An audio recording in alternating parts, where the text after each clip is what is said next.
नमस्कार, परभणी न्यूजमध्ये आपलं स्वागत करतो. मी दिलीप बनकर. पाहूया आजच्या ठळक घडामोडी. जिल्हा कचेरीवर धडकला आरक्षण आसूड मोर्चा.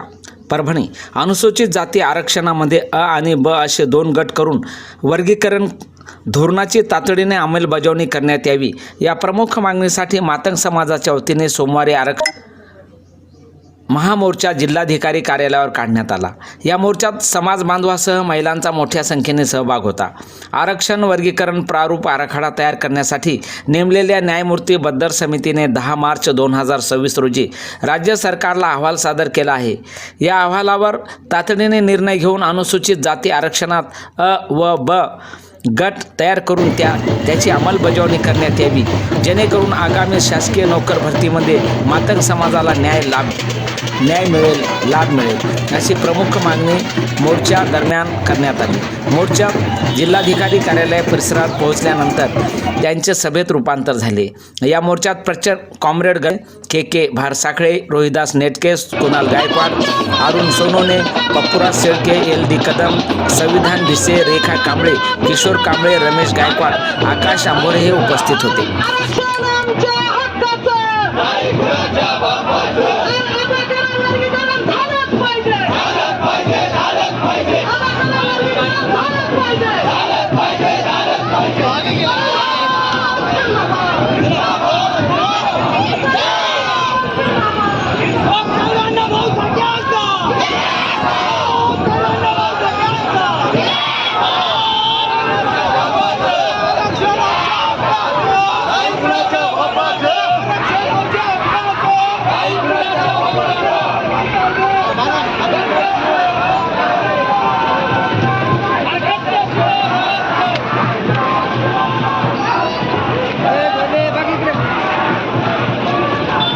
जाती आरक्षण वर्गीकरणाच्या या आंदोलनामध्ये उपस्थित सर्व खूप खूप स्वागत आहे. या ठिकाणी महाराष्ट्रातील अनेक दिग्गज नेते या ठिकाणी उपस्थित झालेले आहेत आणि हा मोर्चा परभणी जिल्हा म्हणजे खूप मोठं क्रांतीचं एक स्थळ आहे. अनेक चळवळीला इथून बळ मिळालेला आहे आणि वर्गीकरणाचा लढा या परभणी जिल्ह्यातून रुजलेला आहे. कारण की कॉम्रेड गणपत भिसे साहेब यांनी या लढ्याची मुहूर्तमेढ रोवली. त्याचबरोबर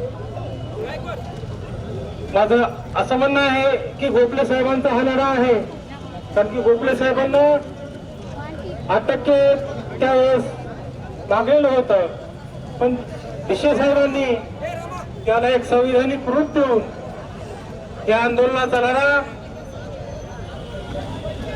पुढे नेलेला आहे आणि हा तो लढा एक खूप मोठा असा आकार घेत आहे आणि हा लढा मला तर वाटतं खूपच लवकर निर्णायक परिस्थितीत येणार आहे. या ठिकाणी महाराष्ट्रातील अनेक फुले शाहू आंबेडकरी चळवळीचे नेते या ठिकाणी आलेले आहेत. आमचे राजेश भाऊ घोडे यांनी खूप मोठी आघाडी आरक्षण वर्गीकरणाच्या माध्यमातून उभी केलेली आहे. या ठिकाणी आमचे पालमचे ॲडव्होकेट शिंदे साहेब यांना विनंती करतो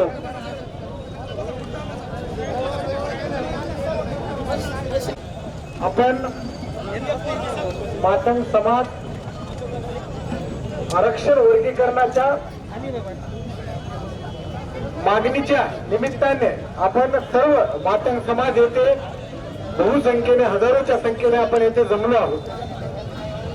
बांधवांनो,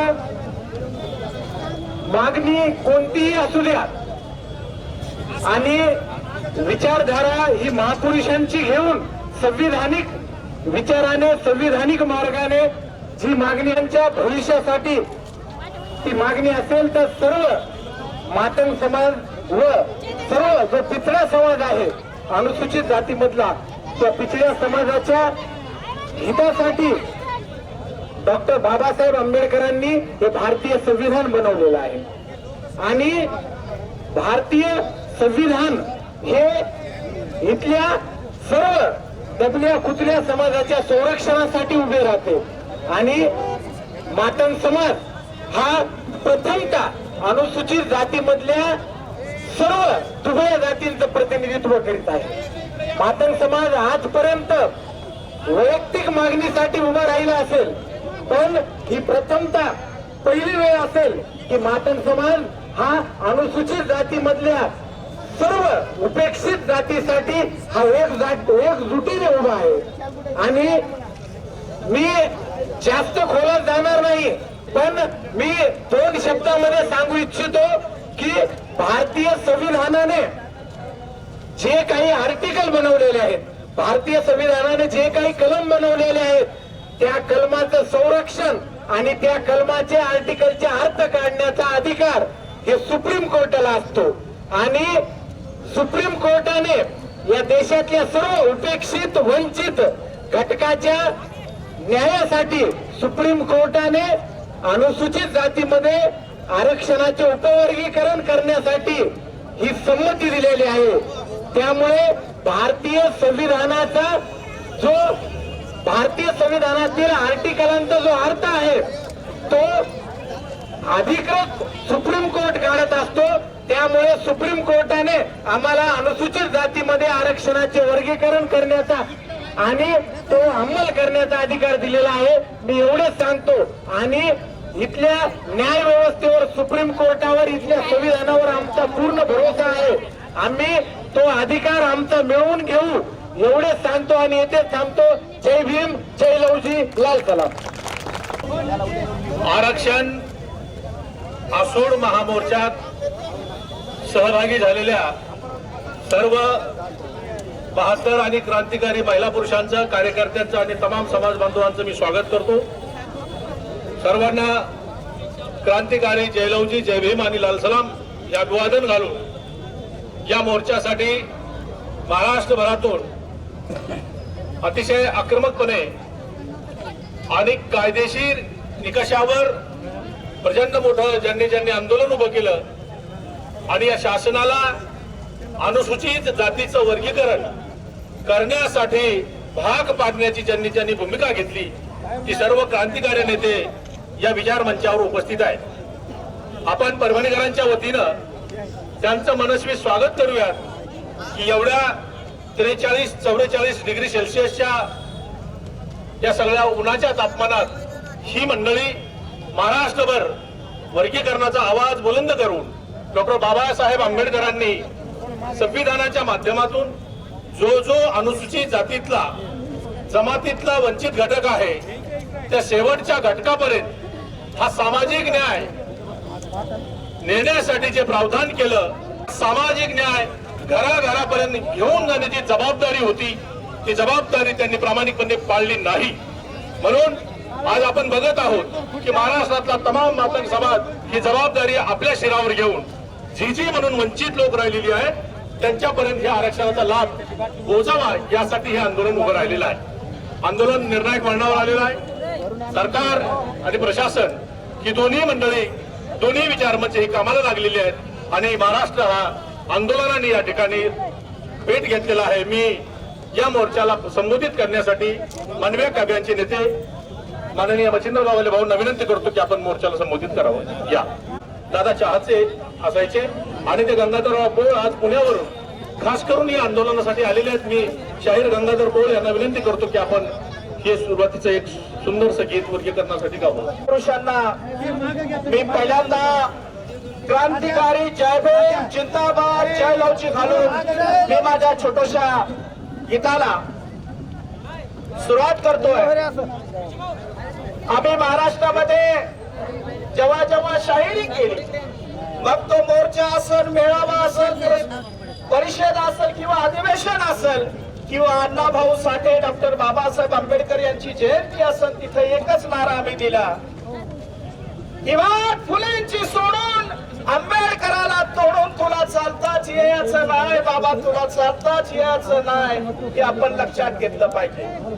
आणि म्हणून आम्ही जेव्हा पेरणी केली अण्णाभाऊ साठेंची असेल, क्रांतीवीर लहुजी उस्तादांची असेल, तर ती पेरणी कशा पद्धतीने केली तर एक शेर आहे की हम चले जय भीम के राह पर, हम चले जय भीम के राह पर, अब ये फैसला किया अन्ना भाऊ साठे जी के बात पर, अन्ना भाऊ साठे जी के बात पर. अरे अन्ना भाऊ साठे जी ने कहा, भीम जी कहकर गए, छोड़ो गुलामी ये बदलो दुनिया के, रोके झुककर जहां में न जीना सीखो, इज्जत के लिए तुम्हें लड़ना सीखो, अपना या भीम को सरताज मानकर, हम चले जय भीम के राह पर. और ये फैसला किया अन्ना भाऊ साठे जी के बात पर. बाबासाहेबांचा विचार पेरण्यासाठी आम्हाला अण्णा भाऊंच्या विचाराचा सहारा घेऊन मातंग समाजामध्ये फुले शाहू आंबेडकर, छत्रपती शिवाजी महाराजांचा विचार पेरण्याची संधी आम्हाला जर दिली कुणी असेल तर ती अण्णा भाऊ साठेंनी दिलेली आहे. आणि म्हणून मी फक्त मातंग समाज हा कधीही एकांगी बोलत नाही. मातंग समाज हा सर्व समुदायाला मान्यवर कांशीराम साहेबांच्या तत्वानुसार चालण्याचा प्रयत्न करतो. बाबासाहेब आंबेडकरांचा जो काही मानवतावादी संदेश आहे, तो मानवतावादी संदेश, तो समतेच्या रथाला जोडणारा भाग म्हणजे मातंग समाज आहे. आणि म्हणून मी एक गीत लिहिलं होतं, हा मांग बाळा हा बोध बाळा, हा मांग बाळा तो बोध बाळा, करू राजवाडा ता करू राजवाडा, करू राजवाडा ता करू राजवाडा. गावाच्या खाली खाली घरे दोघांची, अंधश्रद्धा भूत बाधा सात रोगाची, जुन सार सोडा मने आता जोडा, जुन सार सोडा मने आता जोडा, करू राजवाडा ता करू राजवाडा. हा मांग बाळा तो बोध वाडा, करू राजवाडा ता करू राजवाडा. खान पिन सार आपुल समान, अत्याचार सहन करती दोघेही गुमान, अत्याचार सहन करती दोघेही गुमान. जाती येता तोडा मने आता जोडा, जाती येता सोडा मने आता जोडा, करू राजवाडा ता करू राजवाडा. हा मांग बाळा तो बोधवाडा, करू राजवाडा ता करू राजवाडा. आम्ही आमचा मांगवाडा राजवाडा करण्यासाठी आम्ही बौद्ध समाजाला सुद्धा जवळ घेतलेला आहे. आपण दोघे मिळून हा जो मांगवाडा, पाथवाडा, भारवाडा आहे याला आपण राज्यवाडा करू, असं बाबासाहेबांचं राहिलेलं अधुरं काम कोण करत असेल तर ते फक्त मांग लोक करतात, हे मी दाव्यानिशी सांगतोय, हे दाव्यानिशी सांगतोय. आणि म्हणून मी मागतान समाजाला सांगतोय, काय सांगतोय की आपण एकच लक्षात ठेवा, अरे नाही तुझा मातंगा जगेया प्रभाव, अरे उठ आता पेटूनी रणी घेत हाव, उठ आता पेटूनी रणी घेत हाव. आणि बंतूरावाचाही राव, बंतूरावाचाही राव, पण आम्ही राव होण्याची आता आमची लायकी पैदा झालेली आहे असं मी मान्य करतो. कारण महाराष्ट्रातला अख्खा मांग आता जागा झालेला आहे आणि तोही फुले शाहू आंबेडकरांच्या विचारानं जागा झालेला आहे. आम्हाला मान्यवर कांशीराम साहेबांचं, डॉक्टर बाबा बाबासाहेब आंबेडकरांचं, अण्णाभाऊ साठ्यांचं जे काही अधुरं स्वप्न आहे, जे काही अधुरं मिशन आहे, त्याला पूर्ण करणार कोण असेल तर तो मातांग समाजच पूर्ण करणार आहे, एवढं मात्र निश्चित झालेलं आहे. आणि म्हणून सांगतोय तुम्हाला, म्हणून सांगतोय की नाही तुझा मातंगा जगी या प्रभाव, उठ आता पेठून रणी घेत हाव, पण तू रावाचाही राव, पण तू रावाचाही राव. का बनायचा आम्हाला राव? अरे राजकारणात नाही. अखंड हिंदुस्थानाचे आराध्य दैवत, हिंदी स्वराज्याचे जनक छत्रपती शिवाजी महाराज 32 वर्षाच्या वयामध्ये निद्रा छातीने मृत्यूशी झुंज देणारे, मृत्यूवरती विजय प्राप्त करून देणारे धर्मरक्षक, स्वराज्य रक्षक छत्रपती संभाजी महाराज, ज्यांनी शिवरायांना घडवलं, वाढवलं, त्या राजमाता, राष्ट्रमाता जिजाऊ मासाहेब, ज्यांनी लिहिलेल्या संविधानावरती आज संपूर्ण देशाची व्यवस्था चालते, असे महामानव, भारतीय राज्यघटनेचे जनक डॉक्टर बाबासाहेब आंबेडकर, स्त्री शिक्षणाचे पूरक करते, स्त्री शिक्षणासाठी द्वारे खुली करणारे महात्मा ज्योतिराव फुले, आरक्षणाचे जनक छत्रपती राजश्री शाहू महाराज, राष्ट्रपिता लहुजी साहेब व साहित्य सम्राट लोकशाहीर अण्णाभाऊ साठे, या सर्व महामानवांना माझा त्रिवार मानाचा मुद्रा. मातंगा तो जागा हो, संघर्षाचा धागा हो, संघर्षाचा धागा हो. सध्या महाराष्ट्रामध्ये प्रचंड मोठ्या पद्धतीचं एक आंदोलन उभं आहे आणि आंदोलनाचा आवाज आहे की आरक्षणाचं उपवर्गीकरण झालंच पाहिजे. आणि आता एक आवाज हळूहळू पुढे येतोय जो आम्हाला कधीही अपेक्षित नव्हता की या उपवर्गीकरणाची कुठल्याही पद्धतीची शासनाने नोंद घेतली नाही पाहिजे आणि या उपवर्गीकरणाची मागणी रद्द झाली पाहिजे. असा एक प्रसंग सध्या उभा आहे की आपल्याला या मागणीला अनुसरून पुढे जायचं आहे. हा प्रवास कुठे थांबू द्यायचा नाही. या प्रवासाच्या माध्यमातून, या मागणीच्या माध्यमातून आपल्या येणाऱ्या सर्व पिढींचं कल्याण होणार आहे असा मला ठाम विश्वास आहे. संविधानाच्या माध्यमातून जी आरक्षणाची संकल्पना मांडण्यात आली, हे आरक्षण या सर्व अनुसूचित जातीतल्या एकूण 60 जातींना देण्यात आलं, पण तरी सुद्धा मात्र काही वर्गाची प्रगती झालेली नाही. हे सत्य आहे आणि हे मान्यच करावं लागल. आणि असं झालं असताना सुद्धा या मागणीला कुठल्याही पद्धतीचा न्याय या राज्यामध्ये मिळालाच नाही. अनेक लोक या आंदोलनामध्ये उतरले, अनेकांनी मोर्चे काढले, अनेकांनी उपोषण केले, काहींनी मार खाला, पोलिसांचा मार खाला, अनेकांच्यावर गुन्हे दाखल झाले, अनेक नेत्यांचं आयुष्य मध्ये संपलंय. आता नव्या पिढीचं आयुष्य संपत असताना सुद्धा या मागणीला कुठल्याही पद्धतीचा न्याय देण्याची भूमिका अजिबातच शासनाची नव्हती. म्हणजे आपल्या आधीच्या काँग्रेस सरकारची नव्हती, पण सध्याच्या सरकारनं या मागणीची नोंद घेतलेली, या मागणीची दखल घेतलेली आणि या मागणीला न्याय देण्याच्या अंतिम टप्प्यात शासन आलेलं आहे. आणि असं झालं असताना काहीचा सूर याच्या विरोधात उभा राहिलेला आहे. मला याचं फार वाईट वाटलं, फार आश्चर्य वाटलं की ज्याने नेहमी समानतेची, बंधू भावाची, भाऊपणाची भाषा केली, ते मात्र आता समान वाटपाच्या मागणीला विरोध करतात. आमची मागणी वेगळं आरक्षण अजिबात नाही. आमची मागणी कुणातरी 59 जातींपेक्षा वाढवून द्या, जास्तीचं द्या, 10% द्या, 20% द्या, असं पण नाही. मग आमची मागणी एवढीच आहे की यामध्ये कुठल्याही पद्धतीची दिशाभूल होऊ नये, यामध्ये कुठल्याही पद्धतीचा गोंधळ होऊ नये, अशी माझी सर्वांना विनंती आहे. पण तुम्ही मुद्दा उपस्थित करून याला विरोध करताय, यामधून तुमची मानसिकता आम्हाला स्पष्टपणे दिसून येते. कारण संविधानाने दिलेलं जे आरक्षण आहे, हे आरक्षण अनुसूचित जातीला त्या त्या जातीच्या संख्येनुसार, त्या त्या जातीनुसार फक्त वाटून द्या. कसं वाटायचं ते शासन ठरवेल, फक्त वाटून द्या, एवढाच मुद्दा आहे. मग यापेक्षा वेगळं काही नसताना या मागणीला विरोध का, हा महत्वाचा मुद्दा आहे बांधवांनो. आणि हा जर विरोध ज्यांना आपण भाऊ मानलं, ज्यांच्यासोबत आपण लढलो, त्यांनी जर सुरू केला असेल तर निश्चितच यामध्ये कुठेतरी काहीतरी चुकीचं गणित दिसून येते. म्हणून आपण ही गोष्ट लक्षात घेतली पाहिजे की पंजाबमध्ये आरक्षणाचं उपवर्गीकरण झालं, पण तिथं असली विरोधाची आंदोलन उभी राहिली नाही. तेलंगणामध्ये कुठल्याही स्वरूपातलं पद्धतीचं आंदोलन उभं राहिलं नाही. तिथल्या गव्हर्नमेंटनं सहज निर्णय घेतला आणि तिकडल्या असलेल्या अनुसूचित जातीला समसमान प्रमाणामध्ये आरक्षण वाटून दिलं. मग महाराष्ट्रामध्ये तीच मागणी, वेगळी मागणी नाही. मग असं असं सुद्धा या महाराष्ट्रामध्ये, या पुरोगामी महाराष्ट्रामध्ये डॉक्टर बाबासाहेब आंबेडकरांच्या महाराष्ट्र. आणि याचबरोबर हे बातमीपत्र संपलं. पुन्हा भेटूया पुढील बातमीपत्रात. शहरातील ताज्या घडामोडी जाणून घेण्यासाठी पाहत राहा परभणी न्यूज.